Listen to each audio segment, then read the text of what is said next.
C'est parti pour l'explication du chapitre 12, placer des nombres décimaux sur une ligne droite graduée. Donc je vais te faire la leçon. Alors c'est parti. Voici une ligne droite graduée. J'ai mis en vert les unités. Donc par exemple, 12, on va imaginer qu'il y a plein de lignes graduées juste avant. On a les 11 précédents.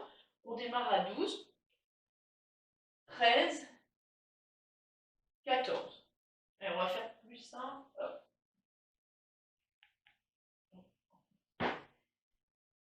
C'est parti pour la leçon sur les lignes droites graduées.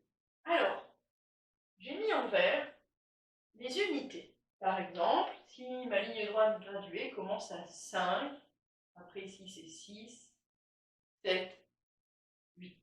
En vert, c'est donc les unités.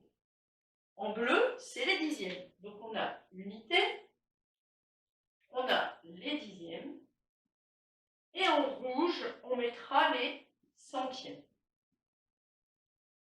Je vais donc faire mon tableau. Tac, tac. Et je vais te demander de placer par exemple 5,2. 5,2, c'est 5 unités et 2 dixièmes. Donc ici, je vais avoir 5 unités plus 2 dixièmes, 1 dixième, 2 dixièmes, donc mon 5,2, il va être ici. Je vais avoir 5 unités et 2 dixièmes. Maintenant, si je dis c'est quel nombre ici? Eh bien, je vais avoir 6 unités, virgule, combien de dixièmes? 1, 2, 3, 4, virgule, 4. J'espère que tu as compris. Ça, c'est pour les dixièmes. Maintenant, imagine, la droite graduée, elle est aussi découpée en centièmes. 3, 4, 5, 6, 7, 8, 9, 10, etc. Partout, partout, partout. Et je te demande de me dire, alors si par exemple, je découpe ici, hop, voilà, et je te demande de me dire le nombre qui est ici. Eh bien, on va procéder par étapes. D'abord, l'unité. L'unité, il y en a 5. Après l'unité, je vais m'occuper des dixièmes. Des dixièmes, il y en a, c'est les traits bleus. 1, 2, 3, 4, 5, 6. Il y a 6 dixièmes. Et maintenant, je vais faire les centièmes. Et là, j'en ai 1, 2, 3, 4, 5, 6. J'ai 6 centièmes. En réalité, si je comptais que les centièmes, eh bien j'en aurais 566. Parce que j'aurai les 500 ici, et les 10, 20, 30, 40, 50, 60, et 6, 566 centièmes. Si je comptais que les dixièmes, j'en aurais 50, plus 6, 56 dixièmes. Si je ne compte que les unités, j'en ai 5. Donc là, dans les exercices de ce chapitre, on va te demander de placer des nombres. Eh bien, procède par étapes. Vois d'abord l'unité, ensuite les dixièmes, et si on te demande si c'est découpé en centièmes, ensuite les centièmes.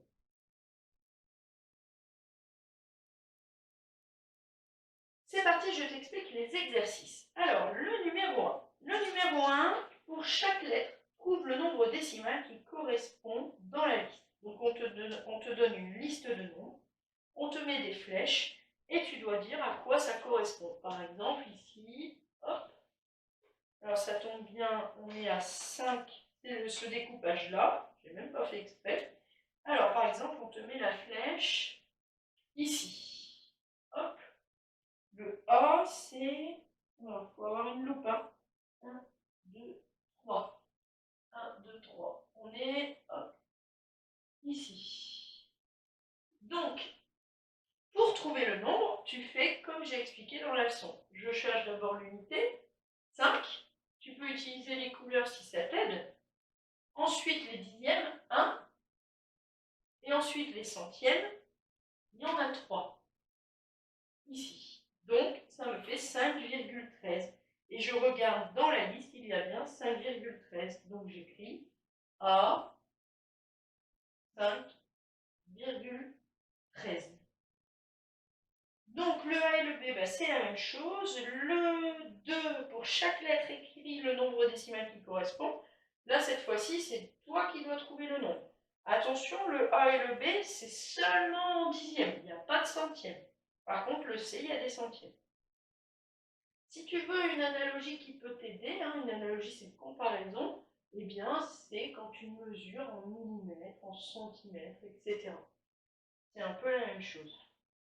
Alors, recopier et continue les suites de nombres jusqu'au nombre entier suivant ou précédent. Ah, là, c'est les suites.